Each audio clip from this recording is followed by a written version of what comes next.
Okay, welcome to Into the Channel podcast, primarily about women's football. Before we hit the pitch, if you enjoy the show or love women's football, NWSL, Champions League, AFCON, Liga MX, doesn't matter. We're here for all of it. If you love the game as much as your boys do, kick it with us. Subscribe, follow YouTube, Spotify, Apple Podcasts, wherever you like to watch or listen, at ITC_pod on X. I am your host, Dino De Cespedes, and as always, I am joined by my co-host, Mr. Grant Engel. What is up, man? I feel alive, buddy.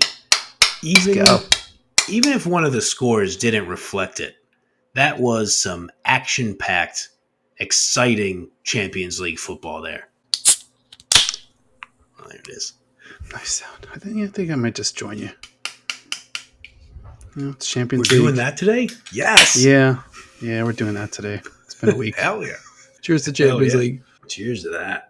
All right, buddy. We made it. Champions League quarterfinals, and we get to break it all down with each and every one of you. Props to our mighty Into the Channel community. YouTube was blowing up. Twitter was blowing up. X was blowing up. Doesn't matter what it's called. If Into the Channel's name was on it, it was blowing up yesterday. And a special shout out to our friends in Bergen who, I don't know, man, they really made it feel like we were in the building yesterday. That was so awesome. 2 days of way too many exclamation points, way too much caps lock. My arms were flailing, my hands were sweating, heart rate elevated, my Fitbit thinks I'm exercising. The best of times, really. On to the football, though. I've got a funny feeling about this, but I'm going to ask you anyway. Mr. Grant Engel, where do you want to get started? No other place to get started other than beautiful Bergen, Norway. Let's go. So Barcelona 2, Brann 1. Fine. Great. We didn't win the match. I loved Brann's energy from the very start. We talked about this in the build-up to the match, about them playing bravely, about them trying to hold possession. And it felt like Martin Ho and everybody on the squad had those same discussions. It was life-affirming to watch the way they went out there and played. They were trying to play from the back line, which I know you and I have lamented that strategy sometimes for clubs that are like outgunned or could be maybe a little out-talented by their opponents. In the first 5 minutes, I loved the way Brann was doing it, and it was going pretty well. After about the 6th minute mark, things started to get a little squirrely there. It started to backfire. Justine Jelland, she had a pretty bad giveaway that led to a shot and a near handball. Speaking about arms flailing, I was like very concerned with that. I was like, no, not yet. And Barca just started to really ratchet up the pressure. And it was happening inside of Brann's 18-yard box, which was very concerning. At that point, early in the match, Caroline Graham-Hansen, she takes a short corner to Perejuelo. There is something about these Barcelona corners where the person who takes the corner and they start circling around after they take it. We've seen Perejuelo score off that when she is the corner taker. Yep. CGH takes it. She gives it to Perejuelo. She runs up. It's back to CGH, who plays a give and go with Patry. Mikkelson is totally screened in goal. CGH scores. It's 1-0 Barcelona in the 9th minute. Felt like it could have been a disaster, but when Barcelona scored, there was one defender who had like a clear like physical reaction to it and kind of like pounded her knees, but everybody else looked pretty calm, and the fans just kept chanting and singing. And I was like, okay, we're gonna be okay. Everybody's steady. There might be a crack in the dam, but the dam is not broken yet. At least that's what I was telling myself, and to be honest, I wasn't 100% sure of it. So where was your head at when they scored? I like kind of zooming into this moment. Well, first, I love Brann's energy, love the crowd, and I was encouraged early, obviously. Aurora Mikkelson had a great full stretch save on a Mariana Caldente strike, and it looked like Brann was like kind of ready for that, Barcelona style. We shoot from where we want, when we want, brand of football. I feel like they were ready for that. On the CGH goal that you're talking about, there was actually 2 give and goes. It's the give and go to Perejuelo, then the give and goal to Patry after that. Also sneaky. Tremendous screen by Kira Walsh, not allowing Marit Lund to get to Graham-Hansen, and then the shot takes a gnarly deflection. So yeah, at that moment, maybe I'm telling myself maybe a lot of stuff had to go right for Barca to get on the board there, just saying. So I think my spirits are still high at this point. Yeah, I'm with you. And I liked Brann's response after the goal. They still weren't afraid to try to keep some possession. Gieland had a rip-on goal that I was like, okay, yeah, get back in it, because Justine has been a great young player throughout this tournament. Think about that goal versus Lyon she scored, where she looked super surprised. We'll talk more about something like that later. I thought like Gaupset had that opportunity kind of like early middle of the first half, where she kind of tried to hit a long range chip over Katakoi when she had came off her line a little bit. I just love that they were able to kind of like keep up that confidence. But we knew, you just know, Barcelona, they just tighten the vice and they try to keep up that pressure. I mean, I get the feeling you're going to want to talk about it a lot too. Aurora Mikkelson, outstanding in this match. Just a wonderful performance by her. Unbelievable. She had that kick save in the 35th minute against CGH. And then she had that sprawling diving save to save the Patry header in like the 35th. But after the 35th, we got to get to it. We got to get to the sequence. 39th minute, and you're not going to be surprised that I'm starting with this. Raquel Engesvik gets the ball outside of Brann's defensive third and does the shit that she does. She held onto the ball. She did not panic. She had some fancy footwork. She was able to kind of get the step over, get into a little bit of space, and then she gets it closer to the halfway line, and she passes it forward to Gaupset. And now we're cooking. Senia flies. Let's go. She's flying down the left flank, and she gets to just outside the 18, and she plays just a wonderfully soft pass over to Jelland, who then hits a skipping cross across the box, and there she is, Cecilia Reddish-Cavame, who makes the perfect touch, the sliding touch from an acute angle, beats Katakoi, and we're level 1-1. Love an acute angle. Gotta love an acute angle. It was a moment of unbridled joy and maybe some surprise from the facial expressions of the players on the pitch. So 2 things. First, what were you thinking in this moment? And then please just take us all the way through halftime after this moment, because there were still many events to occur after that. Aurora Mikkelson. Mm-hmm. Let's rewind. I don't want to scoop past the game she had. Total for the entire match. I know we're talking about this goal, but I just have to mention this here. Barcelona sent 32 shots her way. 32. 3-2.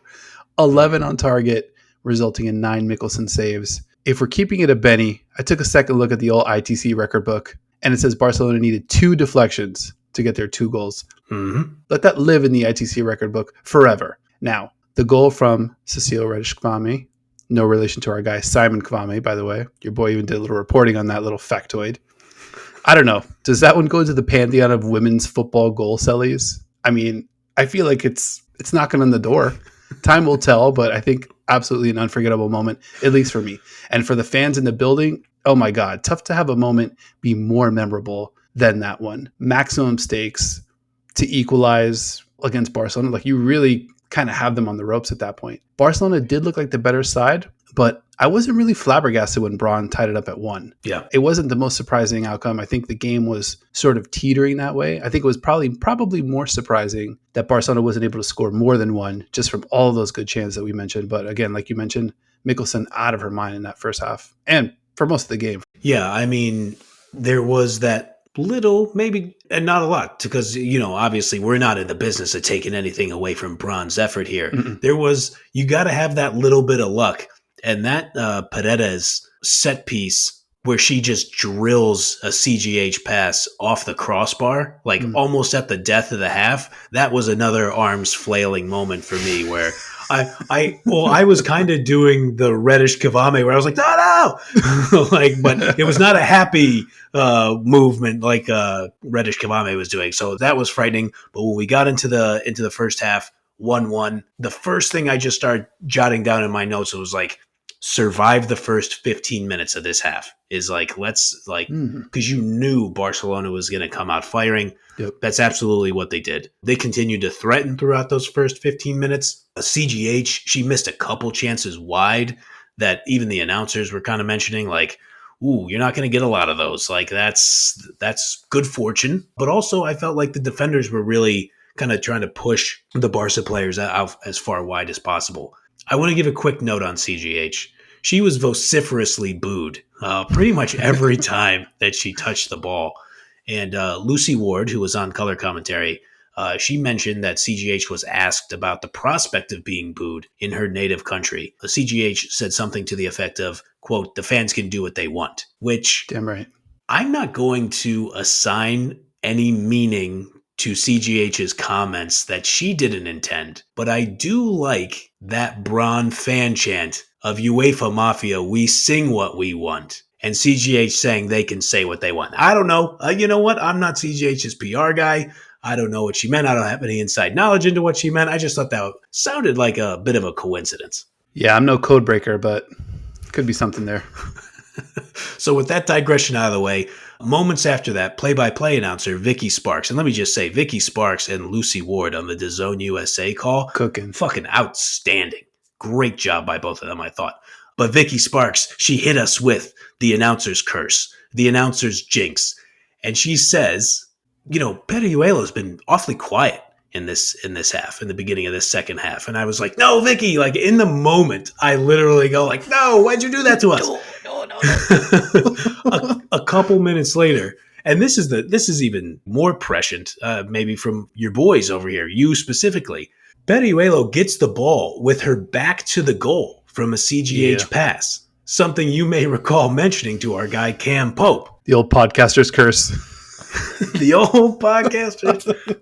And that's generally what we wanted. That's what we wanted. We wanted Perejuelo with her back to the goal.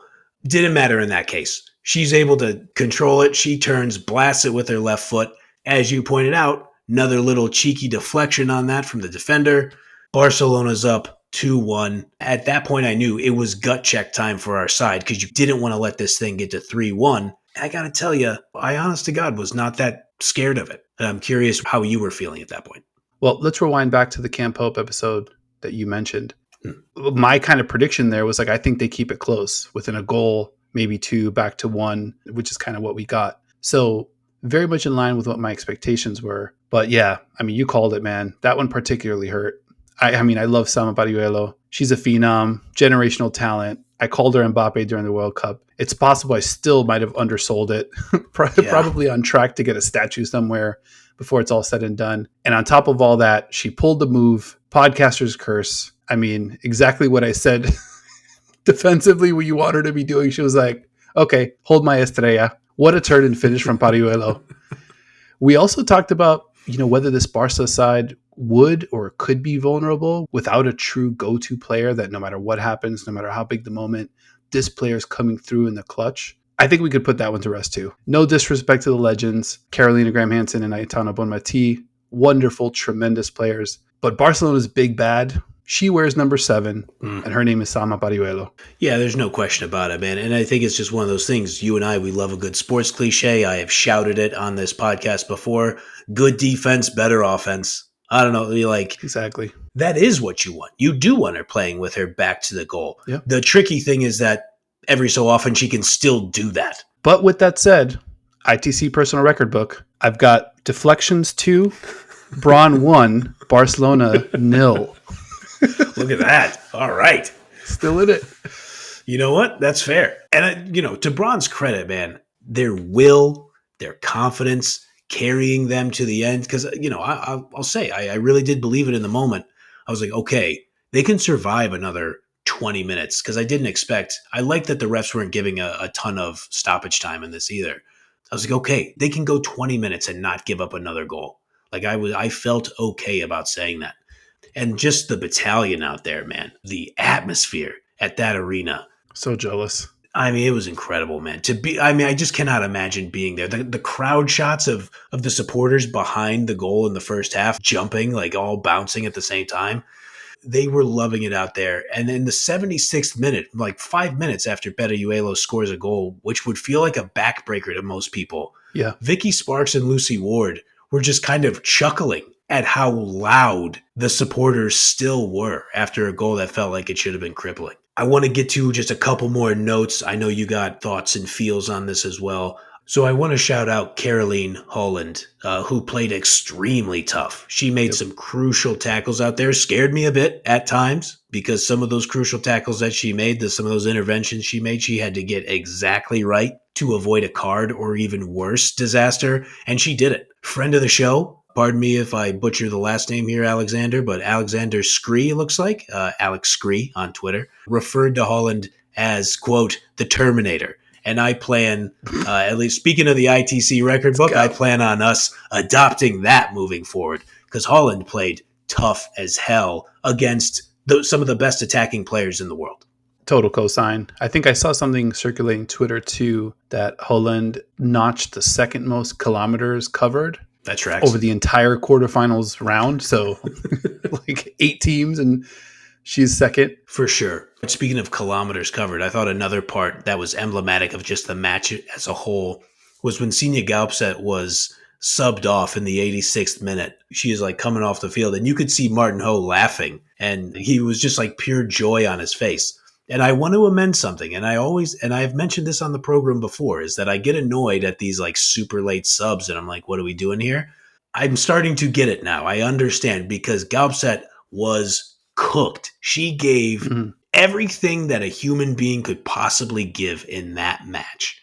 And she needed to be taken off the field. And it's no discredit to her. It's a credit to her that she gave 86 minutes at the intensity level that she did. Oh, yeah. To see Martin Ho react like that, like just this joyous, like you gave every ounce that you possibly could, that felt emblematic of just like even the way the supporters were behaving out there. Yeah, I mean, she's sort of like a, like a leader in the department of energy and effort, and I think like there are different types of leaders on a football field, like some more tacticians, some are more like, I'm going to step up in big moments. We've talked about lots of players on other teams, but Senior Gaupset, you can always just look at her and be like, wow, she's setting the tone from an energy standpoint, from an effort standpoint, from a physicality standpoint. And then when you have a crowd like that, they're absolutely going to feed off that. And then it just becomes like self-reinforcing, like two directions. Now everybody's feeding off each other. And that place was an absolute snake pit, and I think I've sort of lamented before the notion of players being unlucky or lucky. But, when a golfer misses a shot, it's not unlucky. When a batter misses a fastball, it's not unlucky. It's just they didn't connect in that moment under those circumstances. And sometimes you might be a little tired. Sometimes you might be a little distracted. Something might be in your head. And all of that was at play. And that's how you turn 32 shots into 11 that are on target. Not the most accurate day for Barcelona. And then you get the Mikkelson game. She saves 9 of those. And then again, we've kind of joked about it, but it does mean something. Credit to Barcelona. They scored, but they had to earn it. 90 plus minutes. And Brann had some late chances as well. So it could have very easily gone back 1-1 or 2-2. Totally agree. And I think we got to do it one more time just for posterity. Aurora Mikkelson, you mentioned it, like that's the Mikkelson game right there. There's zero chance the match plays out that way without her incredible athleticism, her perfect positioning. I just think that even when they had those 9 shots on target, some of them were good looks. That Patry header in the first half where she has to dive to her left and, strong wrist, left-handed out of there, it's a different match if they go up 2-0. How many times have we seen Barcelona start burying teams when they start to pour in the goals in the first half? So that's a Mikkelson game. And she even had, in stoppage time in the second half, Bonmati hit an absolute rocket that could have been one of those crushing dismounts to the match that would have had it end 3-1 going back to Barcelona. But she makes another wondrous effort, gets her hand up, punches it over the crossbar. And now we're looking at 2-1 heading into Barcelona, and it is largely because of Aurora Mikkelson. Absolutely right, my good man. But now we're at a place where just a goal separates these two sides. Barcelona's definitely been put on notice, dispatching this Brann side. It's going to take another 90-plus minutes of all-out football at the very least. These two teams lock up again Thursday, March 28th, 1:45 p.m. Eastern. And coming up, we're going to cover the first legs of the other 3 UEFA Women's Champions League quarterfinals matchups, including Lyon's come-from-behind win at Benfica, PSG's fending off of BK Häcken, and Chelsea's stellar performance at Ajax. So, like if you liked, and subscribe if you enjoyed talking a little women's football with your boys. To all of our friends in Bergen, you earned this. You have a hell of a club over there. Thank you so much, as Dino said at the beginning. Thank you so much for letting us hop on the Brann train with you. It's nowhere near over yet, but I just needed to get this first of many thank yous out of the way. And you know what? I've already committed us to it. Sorry, buddy. Well, you know what? I'm not sorry. I committed us on the internet. Was like, yeah, when we make the semifinal, we're going over there. So we'll watch the match first, but then, we'll be over there. So we'll talk to you guys soon.